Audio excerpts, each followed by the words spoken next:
A partir de este momento y por una hora, Radio Cultura presenta Sendero de Escritores, un programa de la Sociedad Argentina de Escritores, creado por el doctor Antonio Las Heras, conducido por el editor y escritor Daniel Ripoll. Dos hermanas que alquilan históricamente, con su familia, esta propiedad a la ciudad de Buenos Aires y a esta biblioteca. Bueno, hasta allí me fui.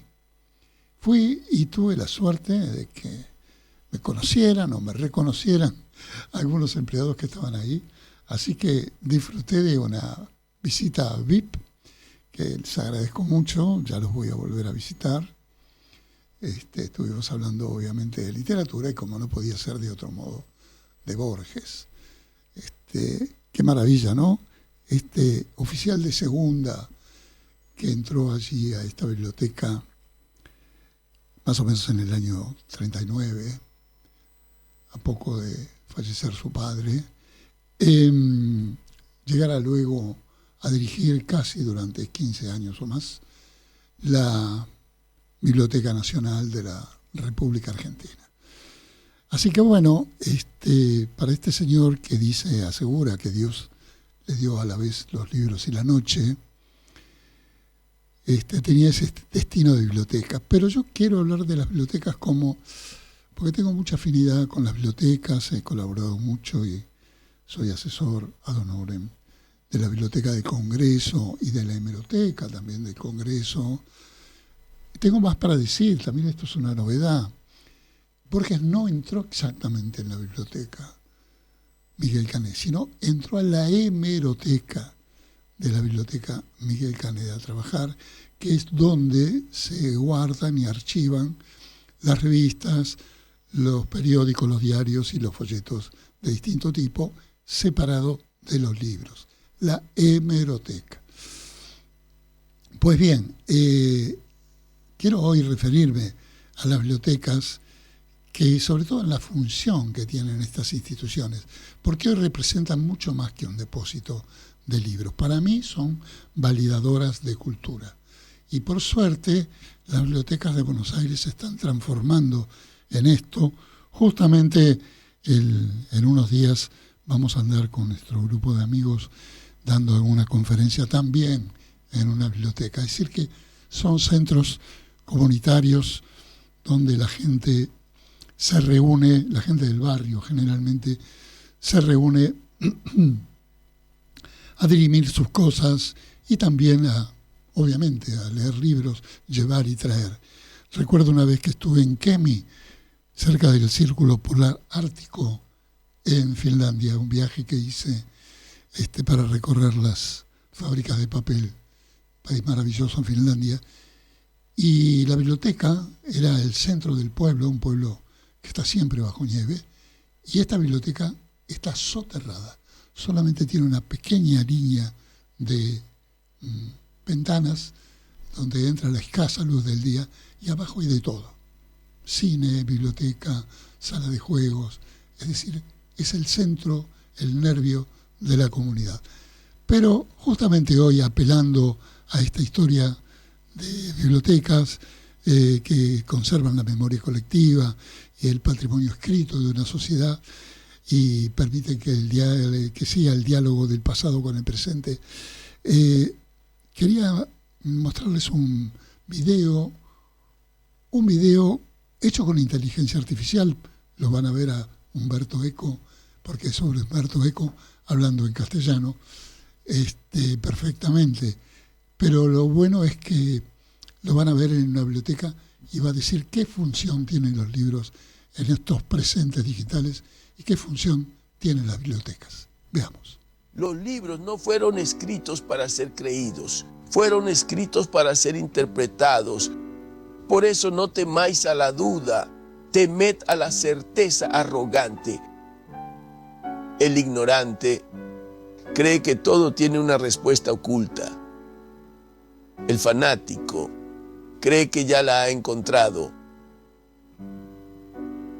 El sabio, en cambio, aprende a caminar por el laberinto sin enamorarse demasiado de su propia interpretación. Una biblioteca no guarda solo verdades, también guarda errores, delirios y mentiras. El mundo está lleno de signos, pero un signo no es la verdad, es una puerta. Y algunas puertas llevan al conocimiento, mientras otras llevan al engaño. Vivís rodeado de información, pero no toda información es conocimiento. Las redes no inventaron la ignorancia, solo dieron un altavoz a una legión de idiotas. Umberto Eco pasó la vida entre libros, signos y laberintos. Defendió con firmeza que una obra literaria nunca se completa del todo en la mente del escritor. Se completa en la interpretación del lector. Porque un buen autor deja espacios, sombras, ambigüedades, para que la obra siga viva en la mente de quien la recibe. Únete a los guardianes de la sabiduría, apoya la filosofía. Bueno, habrán visto ahí al alter ego de Umberto Eco, que era otro monje que estaba investigando.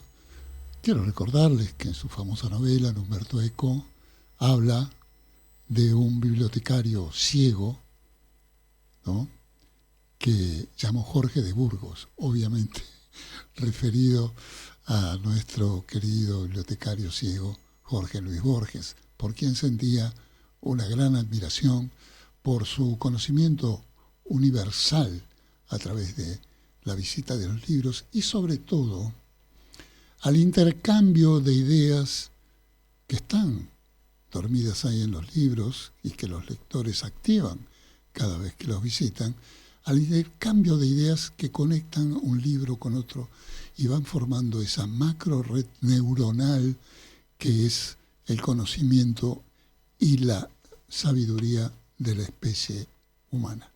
Así que bueno, interesante reflexión la de Umberto Eco sobre qué nos espera con las bibliotecas como centros de información.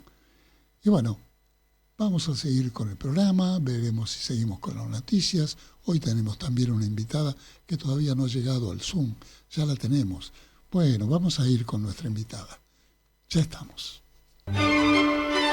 Bueno, aquí estamos con esta cortina tan dinámica que representa a la escritura, digamos. Seguramente nuestra invitada de hoy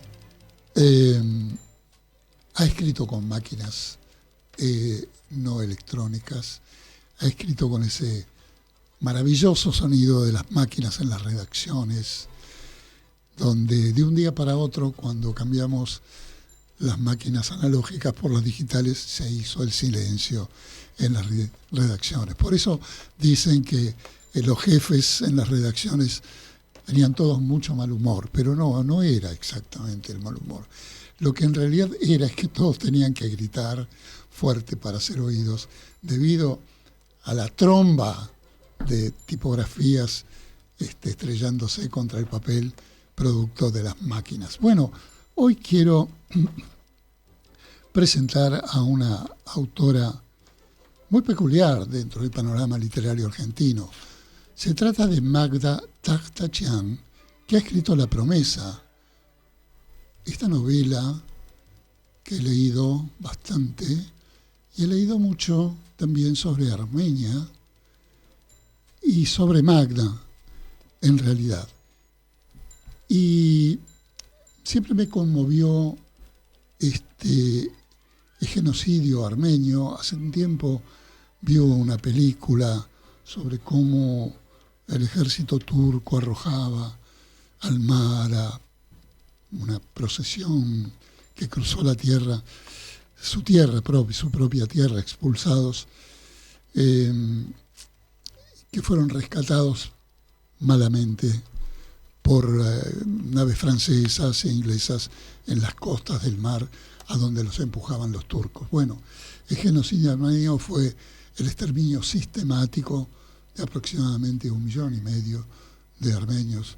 Fue perpetrado por el gobierno de aquellos jóvenes turcos dentro del Imperio Otomano entre 1915 y 1923, y considerado el primer genocidio del siglo XX, que el que esté libre de culpa que tire la primera piedra, porque hubo varios genocidios practicados con diversos tipos de maldades.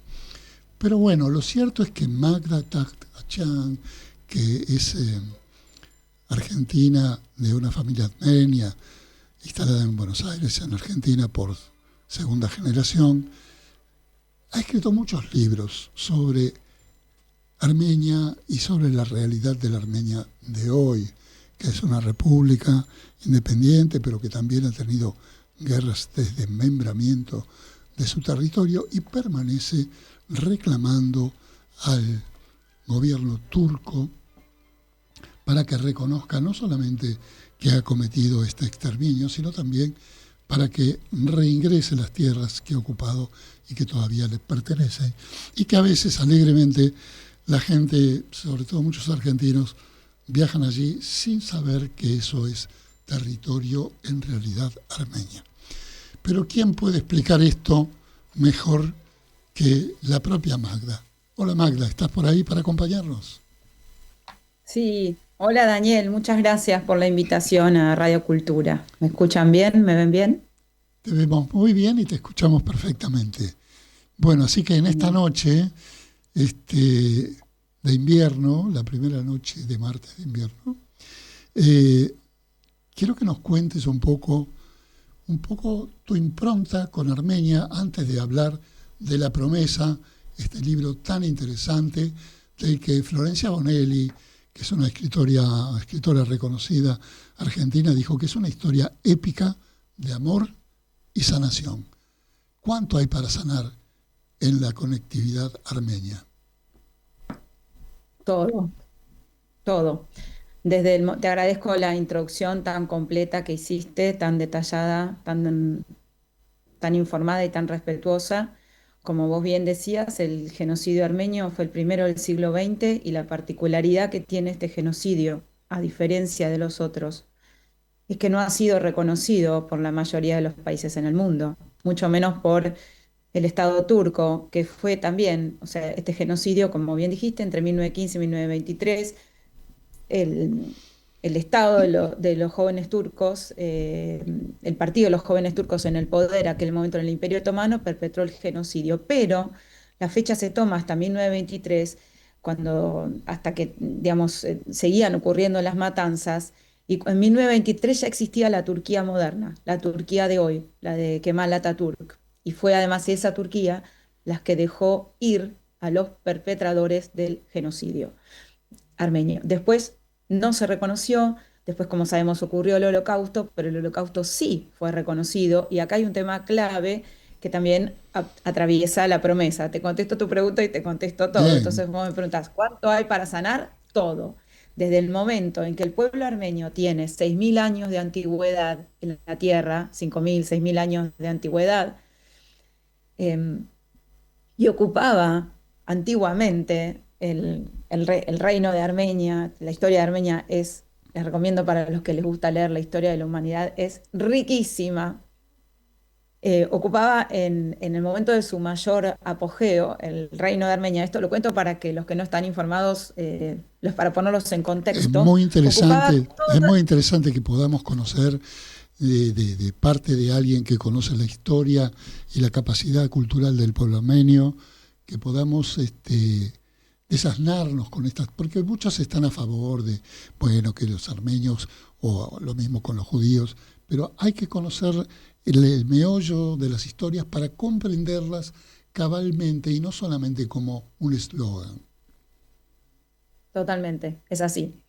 Entonces, desde aquel momento donde el reino de Armenia ocupaba, decían que era de mar a mar, ocupaba del Negro al Caspio, al Claro. Mediterráneo. Por eso, toda esa zona, además, una zona totalmente estratégica en el mundo, conecta Oriente con Occidente, eso lo sabemos todos. Entonces, en esa zona donde era el Imperio Otomano, hoy actual Estado turco, por eso vivía una población. Después el reino de Armenia en algún momento capitula ante el Imperio Otomano, y después, bueno, a lo largo de los siglos en esa zona seguían viviendo armenios, o sea, población armenia, de origen armenio, que eran una minoría muy importante. 2 millones de armenios en aquel momento en el Imperio Otomano, entre ellos mis bisabuelos y mis abuelos. Cuando ocurre el genocidio, las matanzas comenzaron alrededor de 1890, pero esto lo pongo también en contexto, en 1913, porque que es la historia que me atraviesa a mí, porque me lleva a contar esto desde este lugar, en la búsqueda actual de justicia. A mi abuela, que tenía 1 año y medio en aquel momento, bueno, los turcos, había una orden de que los armenios debían dejar sus casas, sí o sí, dejar sus casas, esto es, con su vida, ¿no? Decían que los iban a reubicar. Entonces, mi bisabuelo la toma a mi abuela, Armenují, la esconde en la alforja del burro, el único burro que había en la casa, era una casa de agricultores muy humilde. Con 1 año y medio la esconde en la alforja, la cubre, y en la otra alforja pone al hermanito de mi abuela, que tenía 9 meses, Antranik. Y así cruzan todo el desierto hasta llegar a refugiarse en Alepo. Mi bisabuelo, mi bisabuela vestida de varón, para que no la tomaran prisionera los turcos y la hicieran esclava sexual. Y los niños, los bebés, escondidos, porque si los encontraban, o los apropiaban o los mataban.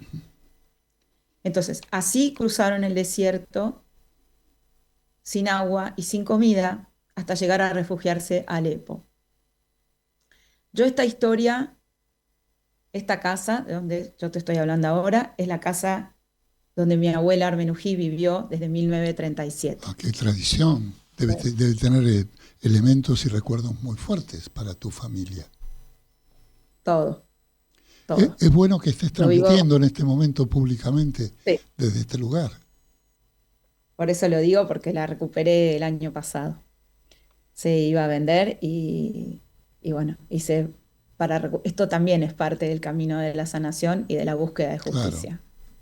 A mi abuela le sacaron 2 veces la casa, a mis abuelos, porque después de esa huida de 1913 regresaron a Intab, era el pueblo de mis abuelos, en el sur de Turquía, y en 1920 los turcos los vuelven a tomar prisioneros, los suben a un tren, los sacan harapientos a la calle desnudos.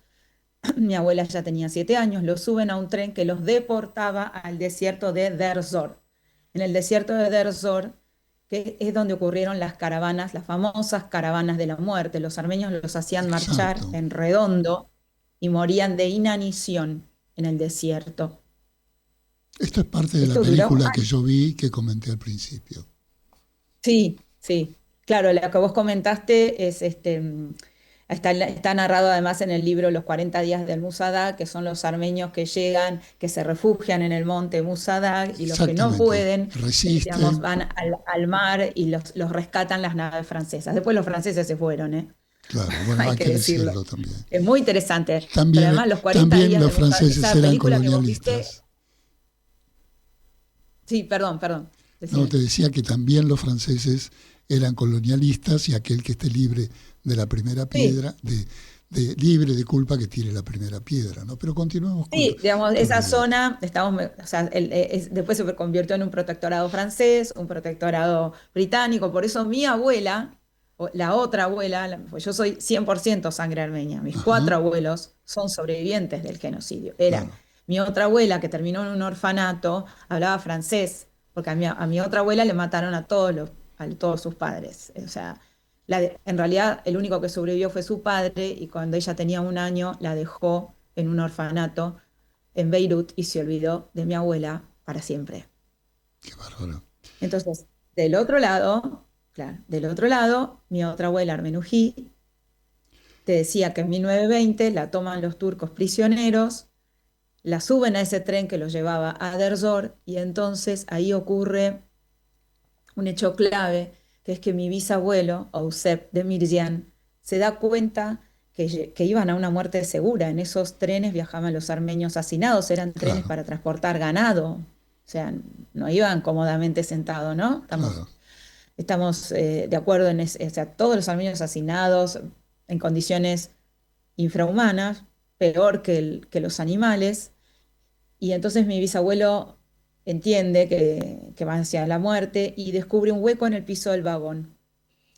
Entonces espera que se haga de noche y la toma a mi abuela, la envuelve en un trapo y la tira a las vías del tren para salvarla.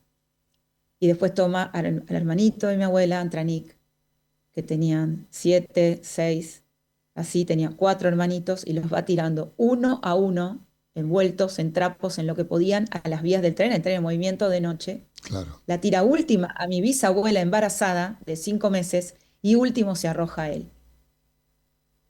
Este es el comienzo de mi novela, la primera novela, no Sí, me olvides, en Armenuti, 2016 te iba a preguntar. Es un libro basado en la historia real de tu abuela sobreviviente, ¿no? No me olvides, Sí, Armenui. no, ahora te lo muestro porque me das un segundo, ya que Sí. estamos en el Zoom, es fácil. De paso conocemos tu casa, que fue Sí, la la casa casa de la de abuela. toda la familia Taktachan. La casa de la abuela. Vamos a ver este libro que nos trae Magda, Esta es mi primera novela. del Esta 2016. es mi abuela Bueno, a los 14 años. Esta es la foto que le mandaron a mi abuelo, le dijeron te casás con esta, después que sobrevivieron, ¿no? claro, porque seguramente lo importante en ese momento cuando le dijeron te casás con esta, no era el amor, sino la continuidad de la raza, ¿no? Por De supuesto. la armenidad. Había un mandato superior dentro de los sobrevivientes del genocidio, que era sobrevivir como género, como especie, como raza, como cultura. Totalmente. Yo preguntaba, después, cuando investigué, no me olvides, aquí en esta casa, porque durante esto que yo te acabo de contar, no se habló en esta casa, nunca. Lo único que se habló fue cuando la abuela cruzó el desierto en el burro, porque yo en esta casa, en esta mesa donde estoy, Sí. un día dije, yo hoy no voy a comer. Pues la abuela había preparado el shish kebab, la comida armenia. Ujú. Le dije, no, yo era adolescente. Le dije, no, abuela, yo hoy no como porque estoy a dieta. Y mi abuela se le llenaron los ojos de lágrimas y me dijo, vos vas a comer porque vos no sabés lo que es tener hambre. Bien. Y yo pregunté, ¿por qué llora la abuela? Y estaban todos en la mesa, papá, mamá, mis hermanos, mis 2 abuelos, mis tíos, ¿Qué edad tenías vos en y ese ahí momento? 12 años. La edad de las preguntas, ¿no? Exacto. Sí, fue la edad, a mí esa edad, después descubrí de grande que me cambió todo. 12, 13, no había cumplido 13 todavía. Y, y bueno, y ahí contaron la escena esta de la huida en el burro y hablaron del genocidio armenio, pero yo no iba a colegio armenio, o sea, yo en esta casa, acá, recuerdo cada lugar, además, cada lugar donde estaba mi abuelo sentado acá, me decían, no, nosotros no podíamos hablar, pero lo tomaba, un chico lo toma como algo natural eso. No podíamos hablar armenio en la calle porque nos cortaban la lengua, decía, en donde nosotros nacimos. Yo me acuerdo que me daba terror y yo no decía nada. Y Y además contaban, esos Decime. terrores, como a veces también ha ocurrido con las dictaduras argentinas, quedan grabadas en generaciones posteriores. Son terrores que van, digamos, viajando con los genes y que se imponen con esos pequeños gestos familiares donde uno sabe que no puede hablar o que hay cosas que no se pueden. Pero vos te atreviste y preguntaste. sí, porque mis papás tampoco hablaban, Daniel, tampoco hablaban.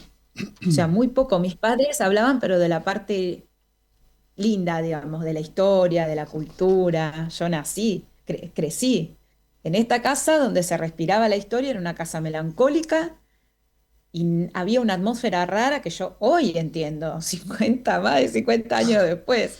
Y en la Claro. casa de papá y mamá estaban todos los libros de historia y cultura armenia. Y acá había una historia oculta que no se decía. Entonces dicen que la tercera generación es la que cuenta, digamos, la que se pone a hacer las preguntas. Ujú. ¿Sí? Esto atraviesa todas Las los culturas. genocidios, las dictaduras. Y bueno, entonces yo no sabía esto y en 2015, cuando fue el centenario del genocidio armenio, ahí mi tía Alicia que vivió acá hasta que murió, todos vivieron acá hasta que murieron, me cuenta la historia del tren, cuando la arrojan del tren para salvarla a mi abuela. Y ahí a mí me cambió la vida por completo. Yo trabajaba en Clarín, trabajé 20 años en Clarín, soy periodista.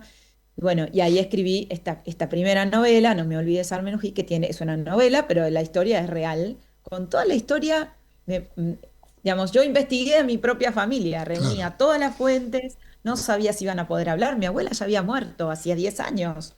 Reuní a todos los hermanos de mi abuela, a los sobrinos, investigué acá en Estados Unidos, en Brasil, en Armenia, donde toda la familia quedó dispersa. Esto también es producto del genocidio. Conozco el tema porque quería contarte que yo también soy hijo de inmigrantes y demás, como muchos argentinos, y yo pude reunir a toda mi familia después de 120 años de que nos juntara en la isla de Mallorca. Así que conozco perfectamente lo que estás contando.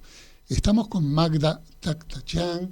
Ahora vamos a escuchar un poquito de música, hacemos un separador y seguimos con ella en este relato tan interesante, no solamente de literatura, sino de una historia que debe ser conocida porque tiene resonancias dentro de la civilización humana. Vamos a escuchar un poco.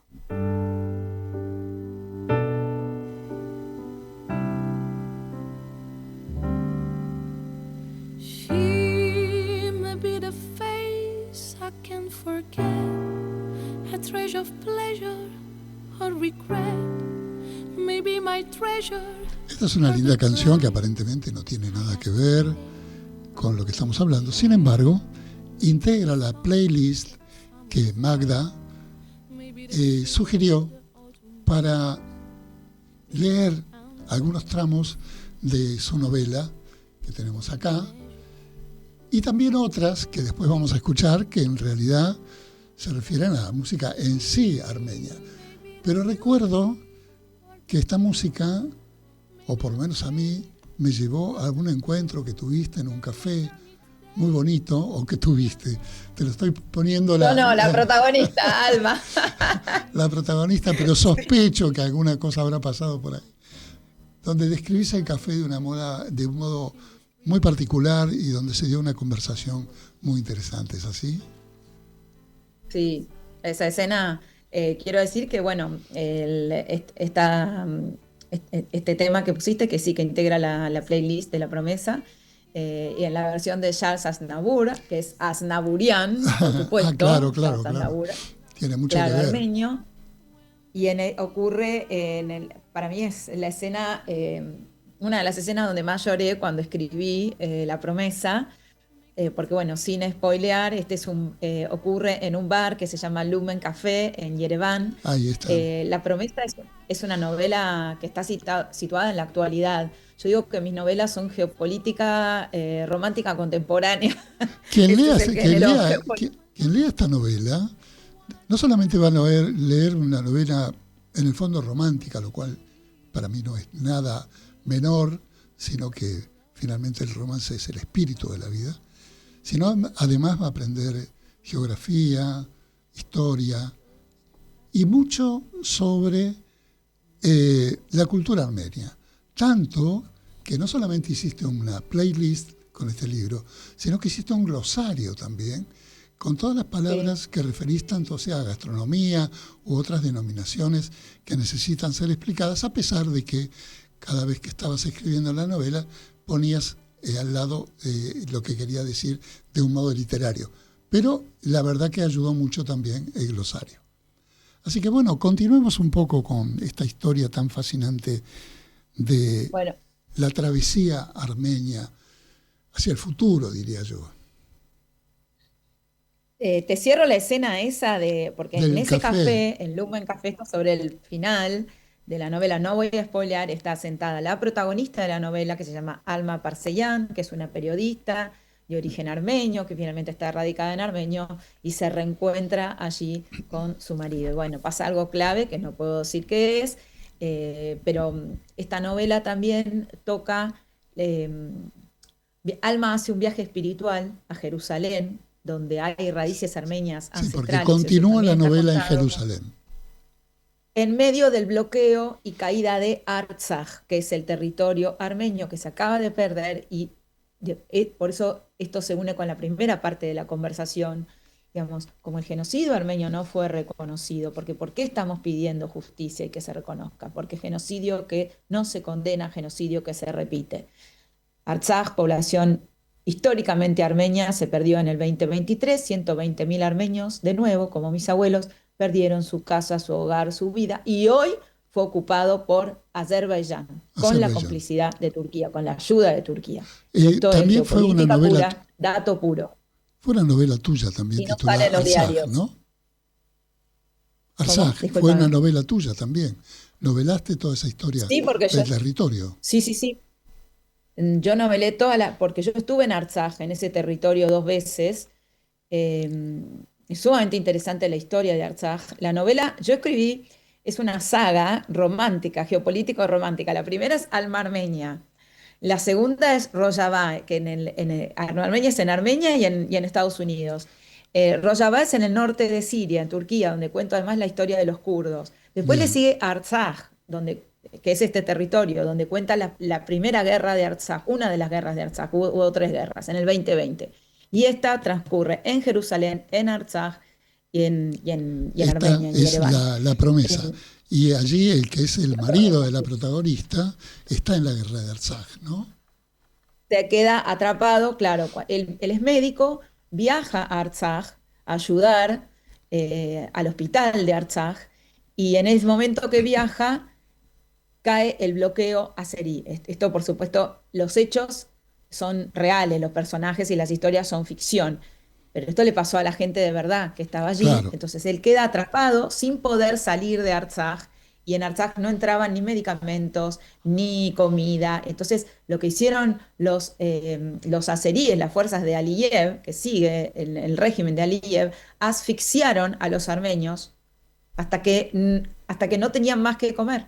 Languidecían, no había manera de desplazarse, y esa también es la definición de genocidio. Entonces, el último día los bombardearon a gran escala y tuvieron que irse, se iban, y vos veías esas escenas en 2023 de las rutas cargadas, saturadas, con los armenios cargando lo que podían, los juguetes de los chicos, una mochila, una frazada, tal cual como en 1915. Pasaron 100 años y se volvió a repetir ante el silencio cómplice del mundo, porque hoy tenemos las redes sociales y tenemos la información. Entonces nos tenemos que preguntar, y para eso los invito a leer también, por qué siguen ocurriendo estas historias. Por algo mostré el plano que también ubica Magda en su novela, porque nos ubica geográficamente.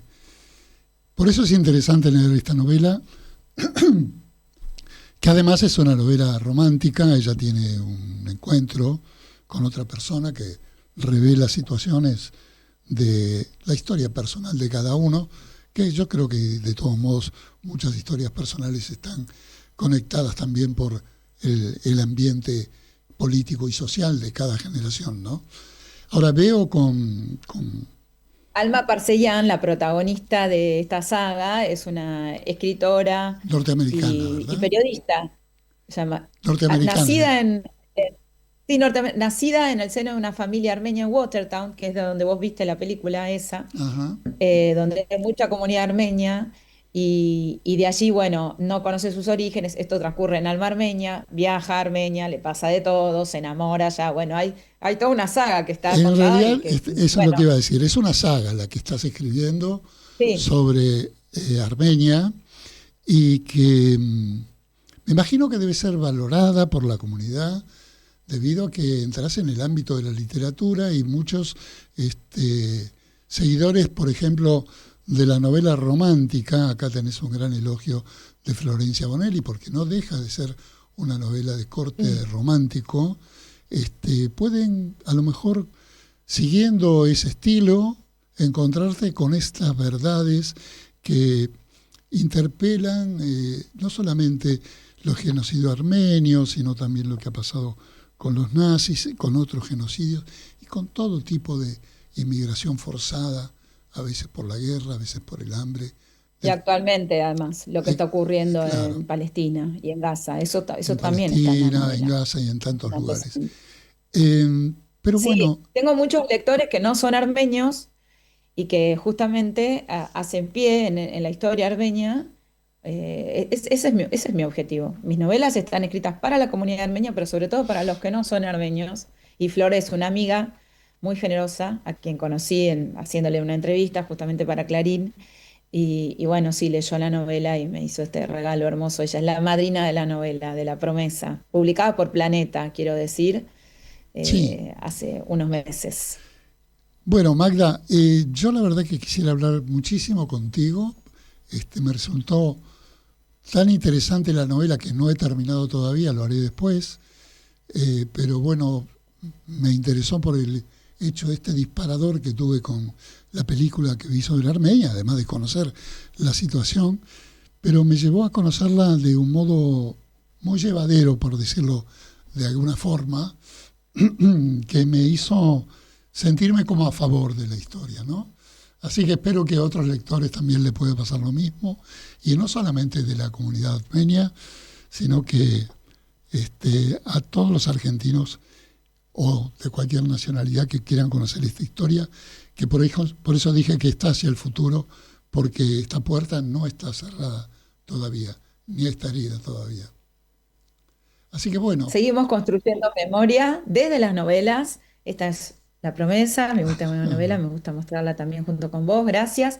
Los invito, si me podés, si puedo pasar el aviso, digamos, si quieren me pueden seguir en Instagram, Perfecto. @magdataktachian, ahí comparto mucha información y además ahora tenemos un nuevo emprendimiento que es que estamos haciendo unos eventos gastronómicos y encuentros en la cocina de mi abuela, en donde mi abuela cocinaba armenují en esta casa histórica y es otra manera también de Bueno, acercarse a la contame historia, a la entre los tradición y miembros seguirla. que vayan, porque yo suelo ir a comer comida armenia ahí por la calle Malavia, por la calle Armenia. La verdad que me gusta mucho y disfruto mucho de la gastronomía, desde la cual también se conocen mucho de las comunidades. Te agradezco mucho esta comunicación, te deseo éxito con tu novela y estamos aquí esperando la nueva saga de esta cultura armenia que resiste. Muchas gracias, Magda. Son autoconcluyentes las novelas, ¿eh? Pueden leer cualquiera en cualquier orden. Eso es lo único que me faltó decir. Gracias a vos, Daniel. Muchas gracias. Hasta luego. Buenas noches. Buenas noches. ¿Usted escribe poesía, ficción, ensayo, novela, dramaturgia? Entonces tiene que pertenecer a la Sociedad Argentina de Escritores. Lo esperamos para darle toda la información de lunes a viernes de 14 a 19 horas en nuestra sede de la calle Uruguay 1371, Ciudad de Buenos Aires.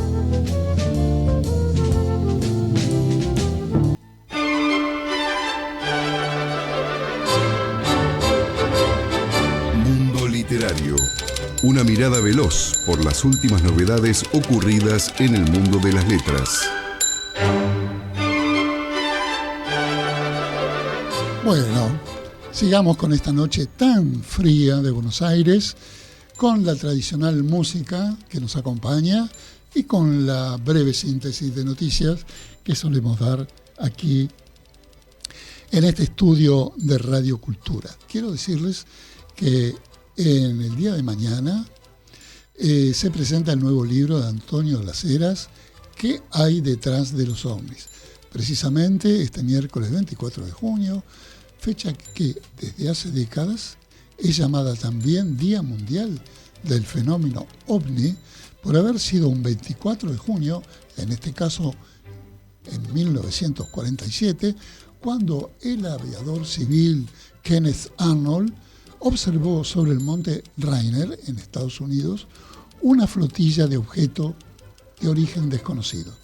Se trata de una fecha clave para los investigadores de estos fenómenos aéreos inusuales, como se los denomina actualmente. Y esa es la fecha en la que Antonio Las Heras presenta su libro, es decir, mañana, ¿Qué hay detrás de los ovnis? Va a ser en la Sociedad Argentina de Escritores, en la calle Uruguay 1371, con entrada libre y gratuita.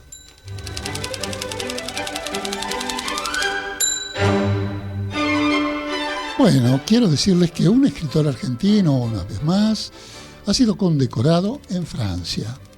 El escritor y académico argentino Néstor Ponce recibió hace unos días, el 6 de junio, en los locales de París de la UNESCO, la Organización de las Naciones Unidas para la Educación, la Ciencia y la Cultura, UNESCO, la prestigiosa condecoración de Caballero de las Artes y las Letras de la República Francesa. Es un distintivo muy aspirado por la gente culta, digamos, o con un destaque político, o en las ciencias, que es un pequeño nudillo color rojo que a veces ven en algunas personalidades francesas que llevan en la solapa.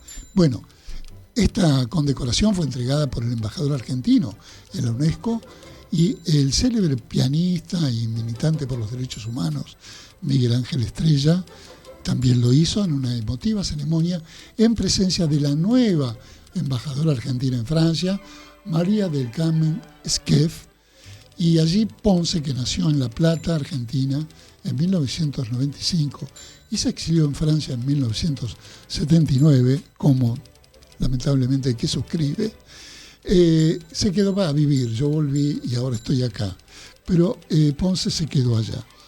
En fin, tiene varios libros: Toda la ceguera del mundo, libro de poemarios,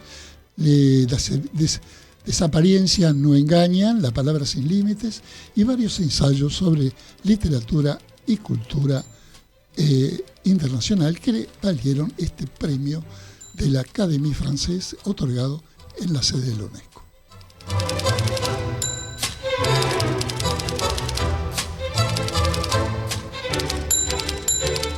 Bueno, sigamos con las noticias para decir que el escritor Julián Barnes fue galardonado, señores, con el premio Princesa de Asturias a las letras en el 2026.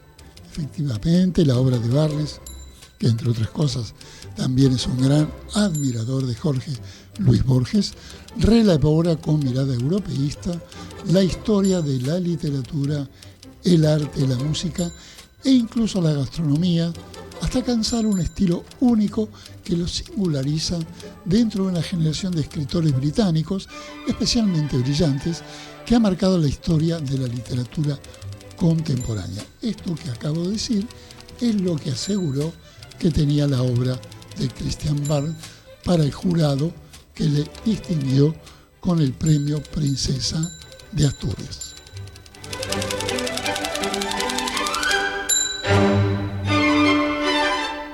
Vamos a escuchar un poquito de la música que teníamos para este café tan emblemático que Magda nos describió en su novela La Promesa, y que es en una versión de la famosa composición de Charles Aznavour, que obviamente tenía origen armenio, y que nosotros hemos puesto en la versión de un piano y un bajo y una cantante solamente.